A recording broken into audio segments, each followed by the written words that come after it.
up ringside. Do you think that helps build some buzz to make it a big fight?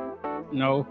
I mean, he gotta live up to his words. If he say he's not worried about me, then I don't know why he doing what he was doing here. I probably wouldn't go to none of his fights.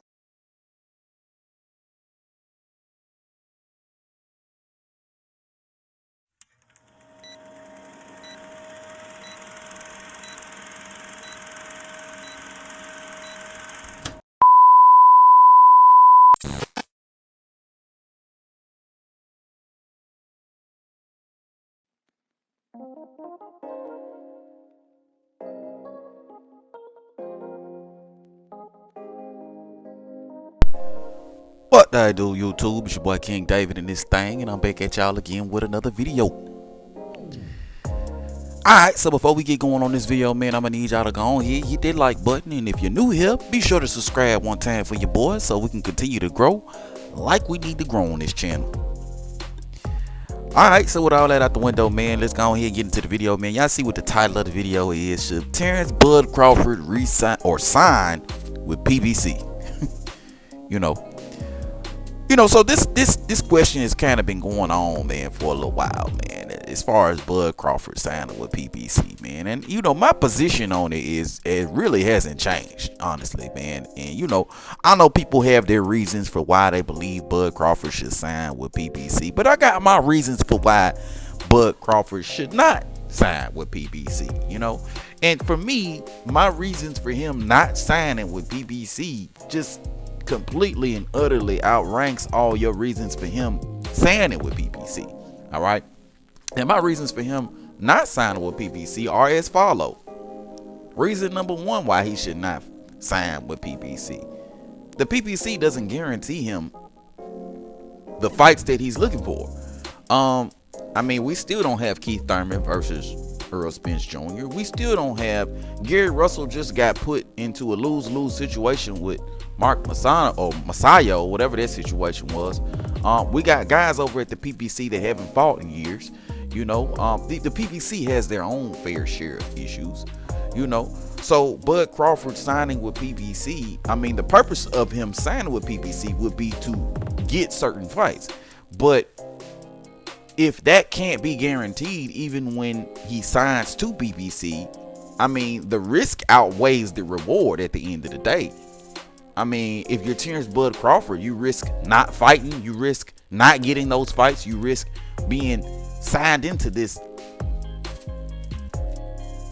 360 almost deal, man. Because let's keep it a stack, man. These PBC fighters kind of seem like they're in a 360 deal. I don't know how many of y'all are familiar with 360 deals, from the music industry, but 360 deals work like the manager or promoter or the record label gets a piece of every little thing that you do, and they control every little facet of your life. And that kind of seems like what the PBC is, just from the outside looking in. So if you're Bud Crawford, you're giving up complete and utter control of your career so that you could potentially get a Earl Spence fight or a Keith Thurman fight or a Jermell Charlo fight or whatever the case is. It's not worth it. It's not worth it to me. Reason number two why I don't think he should shine with a PBC. Right now, Bud Crawford is an independent a fighter. He's the guy that really has a lot of control over his career, whether it goes right, whether it goes superbly right, or whether it goes horribly wrong. And for me, man, I don't know about y'all, but that's how I prefer shit. I prefer myself to be in the driver's seat, and if I'm gonna fail, I'd rather fail knowing that I'm the one that failed rather than fail on somebody else's behalf. I'd rather me make myself fail than somebody else make me fail. You know what I mean?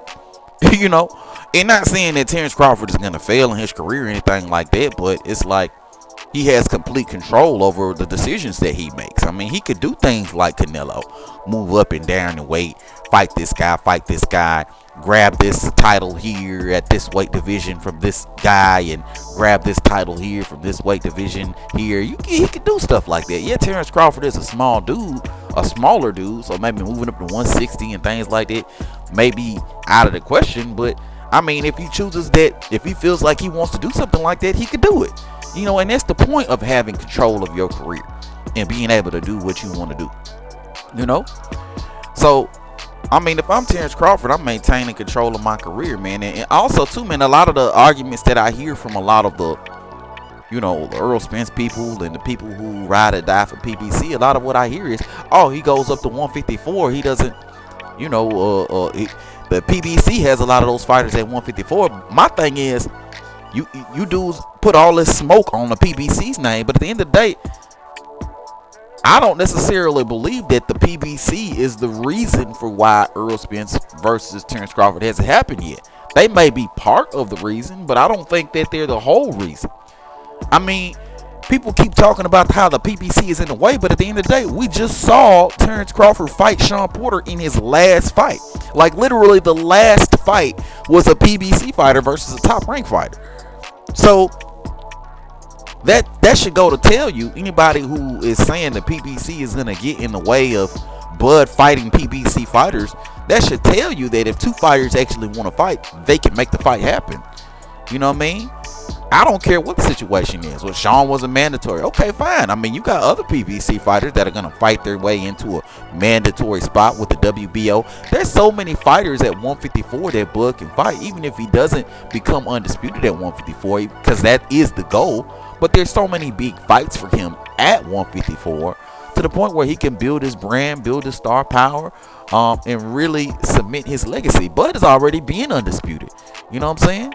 Bud is already being undisputed. So it's like, I mean, it's icing on the cake if he decides that he wants to do it again. But at the end of the day, he's done it. So he can go up and down in weight. He can do these little things. He can fight the big name guys or the tough guys in or around his weight division, and he could retire just based on that. You know what I mean? So it's, you know, what's the purpose of him really signing with the PBC? What does the PBC offer Bud that he can't do for himself? What does the PBC do for Bud that he can't do for himself? I mean, y'all make it make sense to me. You say the PBC is going to block Bud from doing all the things that he wants to do, but we just saw Bud fight Sean Porter in his last fight. The PBC didn't block that. And there's no way that you can sit down and tell me that if the PBC didn't want Sean to fight Bud, that fight wouldn't have happened. I mean, that fight would have happened. If Al Heyman didn't want Sean to fight Bud, that fight wouldn't have happened. But guess what? The fight happened. That was a PBC top-ranked cross-promotional fight. So that happened. So that means that there's opportunity for other fights to happen with PBC fighters. Maybe it might take a little bit more work and a little more doing in order to make the fights happen. I grant you that. But it doesn't mean that the fights are impossible to make. You know what I mean?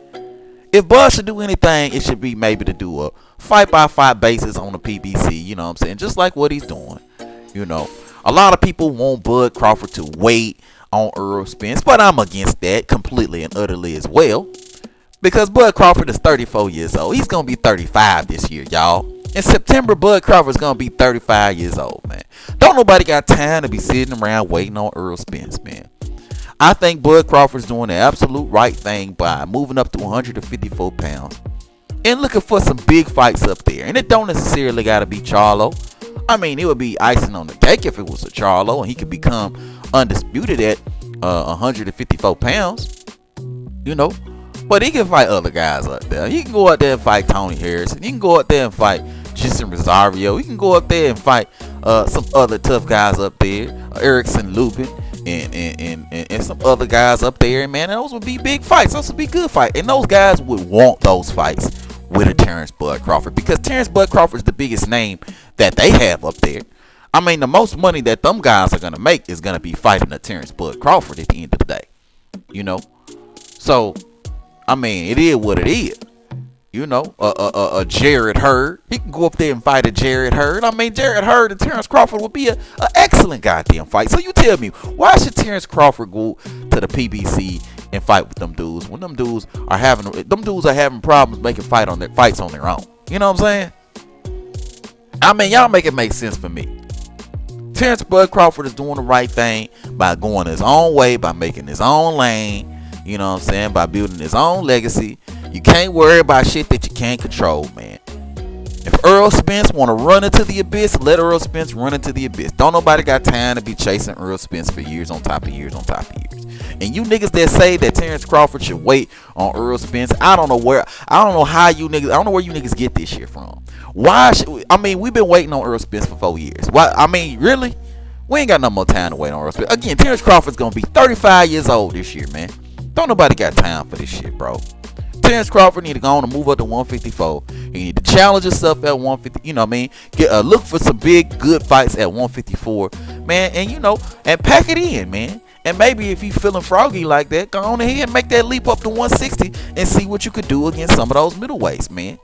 See what you could do against a Triple G or some of these other dudes up there, man. A Murata or some of these other guys. Who knows, man? The sky's the limit when you're somebody as talented and as skilled as a Bud Crawford. But as far as waiting around on Earl Spence, as far as playing this whole political game with Earl Spence, this 60-40, 70-30, 80-20 bullshit, as far as waiting on him to take easy routes, as far as waiting on PBC to get the money needed in order to make the fight happen, don't nobody got time for all that shit, bro. And PBC ain't gonna stand in the way of their fighters getting certain fights and making the biggest paydays of their life. When Canelo came to the table and said he wanted to fight Caleb Plant, and we all knew that Caleb Plant was